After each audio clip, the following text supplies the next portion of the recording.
So, if you're an optimist, you could view this as something positive, this pressure from various sources to become your ideal self, that in some way creates an internal need to be different, something to be used as a motivator. And absolutely, some people do. Having an awareness of your actual self and then your possible ideal self can provide some people, including adolescents, with the motivation they need to strive towards becoming closer to their ideal self, or at least avoiding their feared self. So, how do they become their ideal self, or at least closer to it? They train more, study more, practice something more. Maybe they lose weight, whether to look better in their own opinion or become healthier. They take steps to modify their appearance in some way. Even if it's something as simple as changing their hair to a style they feel is more attractive, getting highlights. They're trying to become more like what they think their ideal self is. This is the basis for an entire slew of reality show for people of all ages. MTV used to have one on called I Used to Be Fat, and it was about teenagers using diet and exercise to lose weight when they're paired with a trainer. Kind of like The Biggest Loser, but always one-on-one. Now, these kids would usually do it at kind of like a turning point in their life, the summer right before their final year of high school, or the summer right before college or university. So the idea is that these young people would go through some kind of life-changing, really extreme metamorphosis, really like a caterpillar becoming a butterfly. And they would do this before they'd start a really important stage of their life. And I have a link here to a small clip with one example of the show I Used to Be Fat. And if you go to YouTube, you'll find other clips as well. Is this more of an extreme example?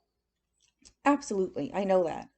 But it's still an example, it's representative of a person trying to become their ideal self in some way. And if it wasn't an extreme example, it wouldn't have been the basis of a TV show. And again, this happens in smaller ways with younger people and frankly everyone all the time. Getting a haircut, getting highlights, changing your makeup, doing something that you feel is going to get you closer to where you want to be. And I want you to recognize that this concept of an ideal self is the backbone of the self-help industry and the diet industry. People wanting to change who they are for whatever reason. They want to improve themselves physically or emotionally. They want to improve their appearance, either in small ways or a complete overhaul. Can't remember the name of it now, but was it just called Extreme Makeover? Where people used to actually have a series of plastic surgeries all at once to dramatically alter their appearance. This is the backbone of Oprah Winfrey's whole be your best self mantra. And I'm not saying that these industries are bad or that perspective is bad, that encouraging people to embrace improvement of themselves is negative, but just that this notion of an ideal self, or at least being your best self, is what this is all based on. If the majority of people were content with their actual self, these industries wouldn't exist, or they'd be 1/10 the size of what they are now.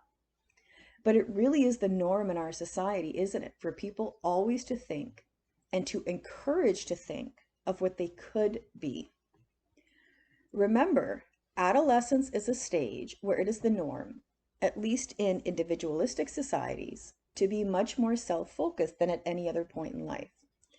It is expected in individualistic societies that this will be a part of your typical development. And as I've said before, something that really highlights the difference between an actual self and one's ideal self, especially for young people, is the fact that we live in an age-graded society. So during adolescence, you are surrounded by people who are roughly the same age as you, who are roughly at the same stage of development as you. So young people are placed in a position where every single day they go to school and directly compare themselves to others, and thus to what their ideal self might possibly be, much more than at any other point in life. Once you're finished with school, it is highly, highly unlikely that you will ever, at any other point in your life again, be surrounded by people who are at least a year and a half within the same age as you. Just looking at my own department at Nipissing University. Some professors are single, some are dating, some are common law or married or divorced. Some have kids who have left home, some have one child, some have none. Some are at the beginning of their teaching career, some are at the end, and some are on that spectrum in between. And even at work, there's a whole difference. And I'll be honest with you, I don't even understand what all these titles mean. So you have lecturer to adjunct professor to assistant professor to tenured professor to being on sabbatical. And a very big difference in salaries as well, which means a very big difference in lifestyle. This is typical for adults to have a range of people at different ages and different stages of life around them. But during adolescence, it's the complete opposite. So even if the people you're at school with are not the exact same age as you, they're very close. Just think of boys in grade 9 and the wide range of development they can demonstrate. Some have really started to mature physically, so they're taller. Their body shape has filled out more. They're more muscular. They've lost most of their childhood chubbiness. They're pretty well coordinated, and because of all this, they have a certain amount of self-confidence. Other grade 9 boys are still waiting for their growth spurt, so they're shorter. They're still kind of pudgy and have more of a boyish shape. There's still more arms and legs, so they still have that slightly uncoordinated way about them. They're all gangly. I often say that, adolescent boys at a certain stage look like 7-month-old lab puppies because they're all arms and legs and they trip all the time. And because of this, they don't have a lot of self-confidence at this age. So in this one picture, these are all kids the same age, and look at the difference. So every day at school, they see some of the guys who are already past all of that.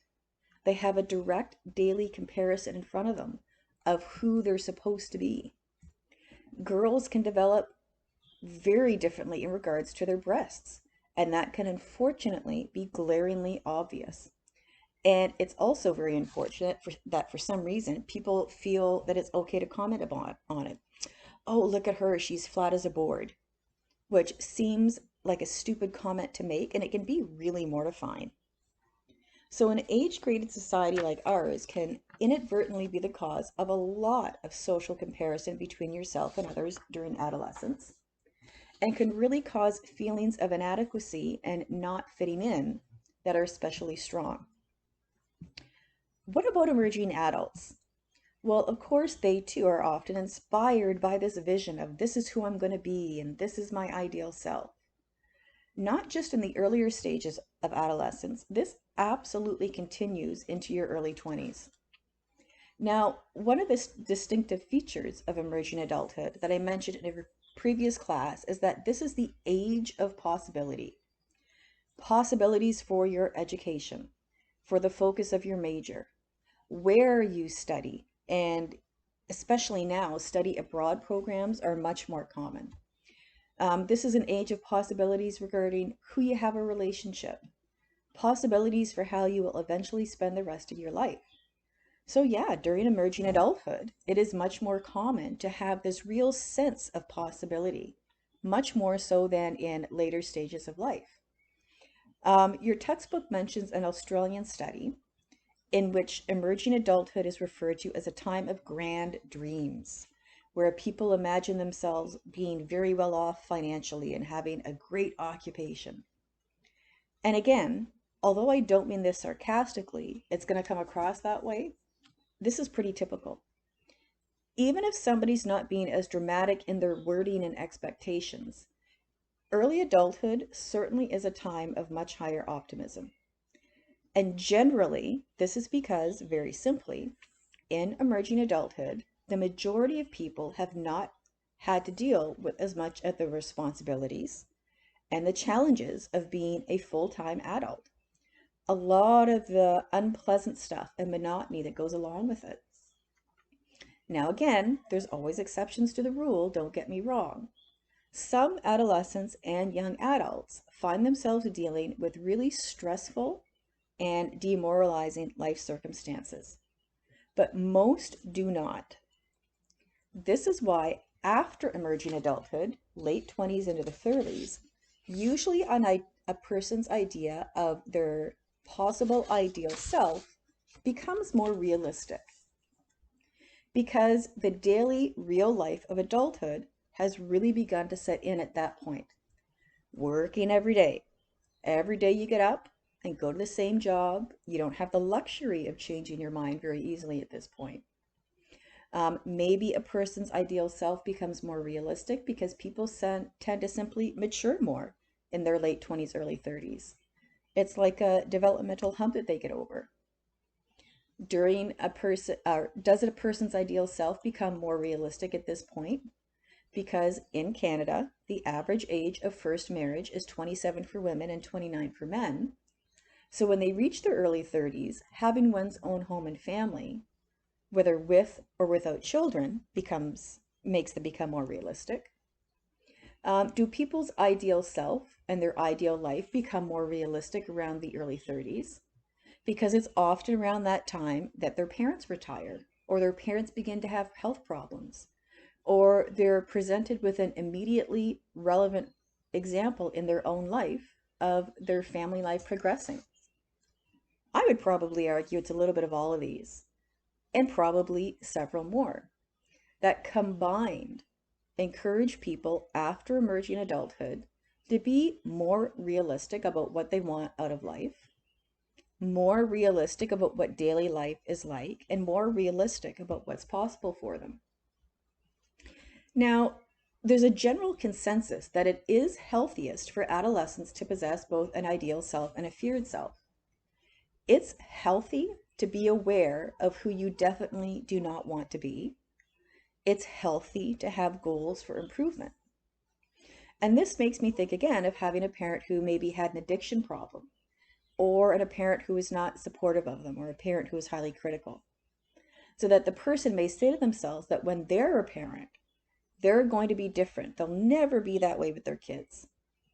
They incorporate an ideal self in terms of the kind of parent they want to be, and they incorporate a feared self in terms of who they do not want to become. So, when we're looking at how an adolescent's self-concept, their sense of self changes in adolescent, one of these reasons is because of abstract thinking. And another reason is because their self becomes more complex, which is also due, at least in part, to an increased cognitive complexity overall. Instead of only thinking about themselves in a straightforward line, an adolescent begins to think about themselves in different ways. And yes, some of these may oppose each other, or contradict each other. Coming back to Susan Harder, remember she talked about how an adolescent's thoughts become more abstract. So instead of, I have a dog named Lola and a sister named Natalia, an adolescent's description of themselves would be more abstract. I'm pretty smart, but I'm shy. I'm outgoing, but inside I'm not confident. Well, in one of her studies, she took this and she conducted research with adolescents in the 7th grade, the 9th grade, and 11th grade. And she presented research that demonstrated that they would describe themselves with increasing complexity the higher the grade, in more contradictory ways, more complicated ways. So, and this increased sharply from grade 7 to 9 and from 9 to 11. So a student might describe themselves as shy and fun-loving, which sounds like a simple statement, but these two statements, these two descriptive terms, also contradict each other. So it's no longer I'm shy and quiet, which are descriptions that kind of match. It's I'm noisy and like to be the center of attention, but I'm shy in this situation. So it's a more complicated assessment. The thinking is more complicated. And this doesn't mean they're messed up, that there's something wrong with them. Quite the opposite.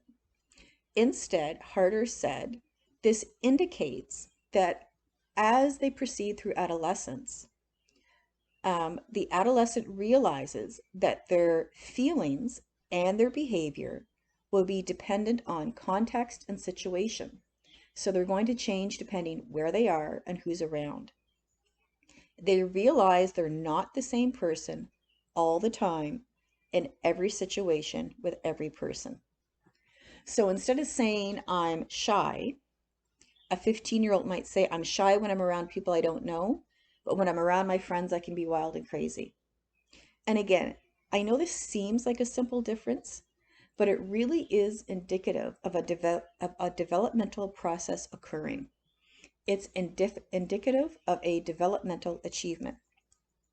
Now, I find this interesting. Part of this increasing complexity of self-conception is that adolescents also become aware that they have a false self. In other words, that they can be fake. A self that they present to people, even though they know that it's fake, even though they know it isn't truly representing what they're really thinking and feeling. And I would strongly argue that everybody at every stage of life at various points has presented a false self. That doesn't mean they're doing it maliciously. It doesn't mean they're doing it to manipulate people. Just that at various times, we all try to be something we're not. Or we at least try to appear like we're something we're not. This may be almost so obvious it doesn't need to be stated, but it's significant. I have no problem admitting that at various times I have had a need to present a false self to people, and I still do it. It wasn't just what I did, it's what I needed to do when you're having a personal problem with your romantic partner or a parent or maybe one of your children, but you still have to go to work. My father had frontal lobe dementia. He passed away quite a few years ago. And there would be times when we'd have a really bad day with him, and I'd have to go into my intro social class and teach in front of 125 people and just kind of, put a period, compartmentalize, and present a completely different self. And everybody has to do that at some point. Put their personal crap aside and get on with it. Maybe we can phrase it in a manner that's not quite so nice and say that we have all at some point or another pretended to be fake, and we were fake on purpose. At school, at a party, maybe even with people you consider really good friends of yours that you're close to. Now, some people may present a false self more than others as just part of their regular typical life. They feel that they can never be themselves. And some people may present a false self more than others in certain situations. When I think of an adolescent presenting a false self to people, the example that immediately comes to mind for me is a teenager who is naturally, truly rebellious and a risk taker.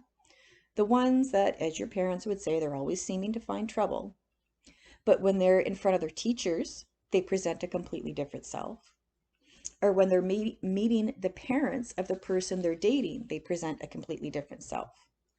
They present a false self that appears to be responsible.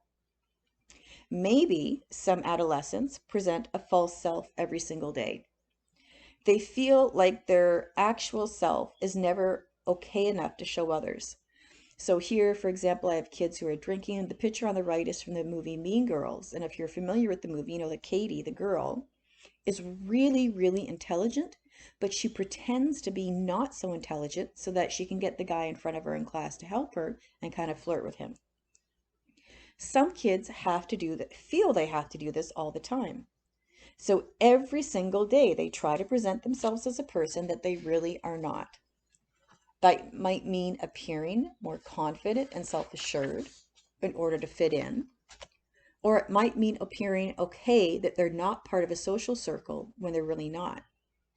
Which is really very sad, isn't it? That they do not feel like they can be who they truly are with other people. So I want you to think about this. If you had three options, who do you think an adolescent is most likely to exhibit their false self to? Well, researcher by Harder indicates adolescents are most likely to present their false self with a dating partner. Next is parents, and next is close friends. On a date, that's a pretty clear-cut example of being in a situation where you might easily present a false self. What you're trying to do is put your best self forward. I mean, you don't go on a date usually and complain about how crappy and stressful your life is. You usually want the other person to have a good opinion of you. So, to see you in a certain way. So, you present a false best self, even if it's not completely accurate. In terms of presenting a false self to your friends, even your close friends, why would somebody do this? Well, in some ways, this can apply to trying to fit in. I'm reminded of every really bad movie of the week I saw in the 1980s about peer pressure and teenage drinking and smoking weed and smoking cigarettes and premarital sex and partying a lot. And how sometimes somebody tries to fit in with their friends by being somebody they're not. When somebody's pressured into doing something they would not otherwise do by their peers, when they give in a way, they're presenting a false self to these people, pretending to be somebody they're really not. So they pretend to be a daredevil and to be reckless, when in reality, that's not who they are. Sorry, if you see the mouse pop up in the corner, it's because my dogs have started to bark a bit, so I paused my recording. Yeah, so when they give in, they are essentially presenting a false self. They're being somebody they're really not. So they pretend to be a daredevil and be reckless when they're not. A teenager pretends to be a real partier to fit in. Now, most of those adolescents who participated in Harder's research said, sometimes I really dislike putting on a false self, but sometimes, and I didn't feel good about it, but sometimes I did it and I think it's okay that I did it. So many said that some degree of false self behavior is acceptable and even good. It's desirable. So if you want to impress somebody, it's okay to hide certain things about yourself. On a date, with family, a job interview, with teachers. And thinking about presenting a false self to family, how often do adolescents or emerging adults just flat out lie to their parents or to extended family by saying that school is going really well this semester? I've been working really hard, to give them the impression that they're studious, that they're concerned about their studies. I've heard students chatting with each other in class and say, I've been talking to my parents and told them classes are going well, but if they really knew what's going on, I'd be in big trouble. That's presenting a false self, whether you think of it that way or not.